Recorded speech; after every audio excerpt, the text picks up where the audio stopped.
So this came up and there was uproar in the society and everybody said why. Initially, I looked at it, I thought it wasn't too bad. And I explained to you why initially I thought it wasn't bad.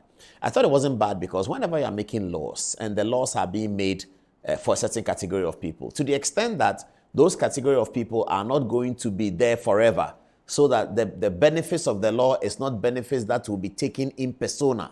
That is benefit that will be taken by the personality of the person, but it's taken by the office holder, such that not the individual will not continue to be the office holder forever. I think that when laws are promulgated in that way, it's not too bad. They say member of parliament. As some see, it's member of parliament today, or Bentin will be member of parliament tomorrow. So it's not bad that they say members of parliament. If they say Paul Adom-Otchere in persona, that's the one that we can say that you are putting some citizens above the law. They say the Lord Chief Justice or Supreme Court Justices. Today, Henrietta Mensah-Bonsu is a Supreme Court judge. Tomorrow, Raymond Atuguba will be a Supreme Court judge. So to that extent, the law is not biased and it passes the test of laws that are passed specifically targeting people or making people better under the 1992 Constitution, you see. So I thought that was okay. But then whilst reading about it, I saw something very intelligent somebody wrote on social media. He said that he was explaining why he's against it. So I was reading social media to see who is against the law and who is not against the law. Okay, meanwhile, let me go to the touch screen and say good evening to the key members of the key people in Parliament.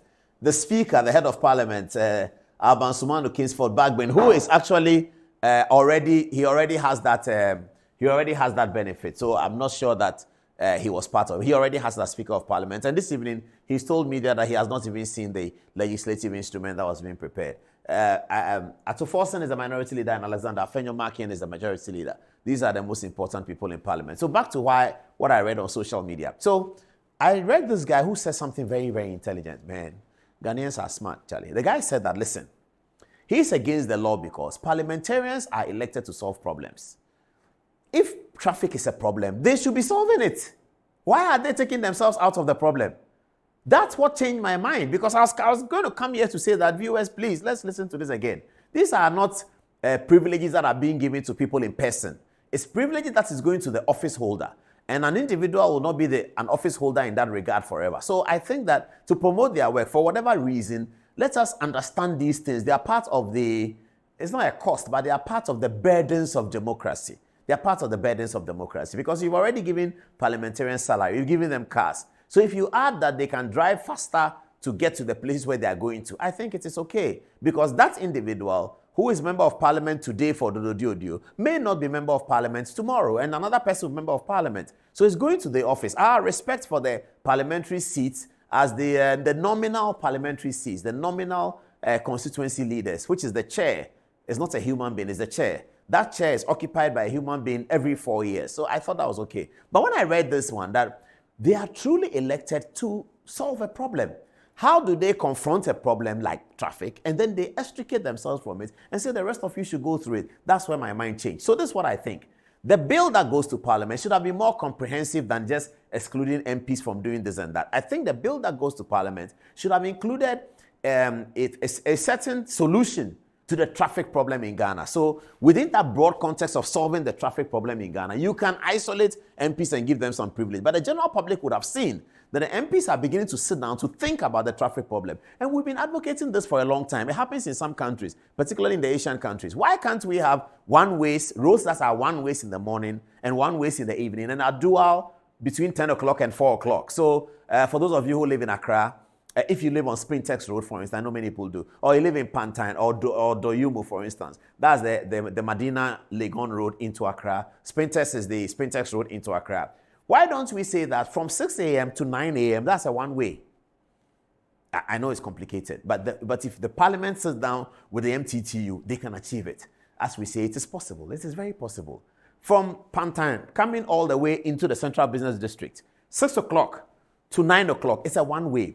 If you want to go to Pantine at that time of the day from this side, you would have to wind through Medina and pass through East Legon places and go and pass through. But they have to do a survey and understand that what's the percentage of traffic that is moving from Central Business District to Pantine between 6 o'clock and 9 o'clock. You will find that the traffic is negligible.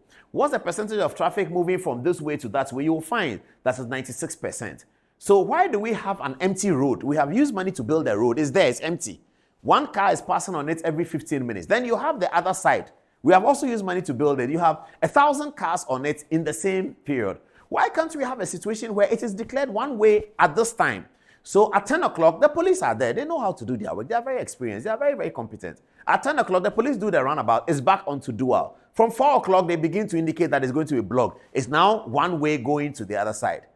I think that will work. Sprintex, the same thing. Do it one way. I mean, what I'm saying is quite simplistic, I have to admit. I've not done any research. Very simplistic. But it's a starting point. We may think about this, and come to a certain conclusion. Maybe we won't do one way. But once we begin to think about it, something will happen. That's what human beings are there for. It is possible. Let's not say, no, let's not think about it. Let's think about it.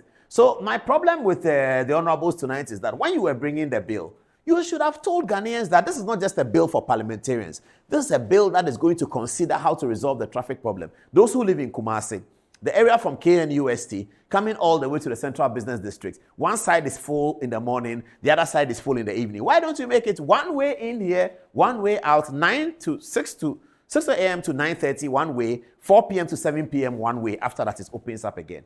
And so when you want to go, you know that, hey, what's the time now? No, I can't go. The hand now there's out. I have to wait for 7 o'clock because the road is one way right now. And it will turn around again. If we do that as a minimal start, we're a country, we don't have money to build another road and to build another road and to build another road. But we can think.